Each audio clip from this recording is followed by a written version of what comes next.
నేను మీకు ఒక యథార్థం చెప్తున్నాను ఇవాళ. ఒక్కొక్కసారి ఏ దీక్ష లేకుండా అయ్యప్ప స్వామి గుడికి వెళ్ళినటువంటి కొంతమందికి అసలు జీవితంలో అయ్యప్ప దీక్ష తీసుకొని వాళ్ళు కొంతమంది ఆ గుడికి వెడితే 50 సార్లు దీక్ష తీసుకున్న వాళ్ళకన్నా కూడా అద్భుతమైన రీతిలో అయ్యప్పని సేవించుకునే అదృష్టాన్ని ఆయన ఇచ్చిన సందర్భాలు ఎన్నో ఉన్నాయి. దేనివల్ల ఇస్తాడో తెలుసా అండి? వీడి నా దీక్ష పట్టాడని ఇవ్వడం కాదు.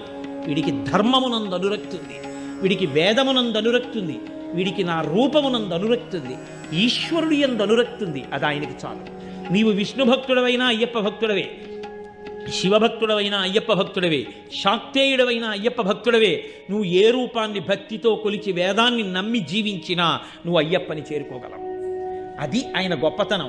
శివకేశవుల యొక్క అభేదమైనటువంటి రూపం, అంతటి గొప్ప స్వరూపం, సమస్త దేవతా సమాహారము.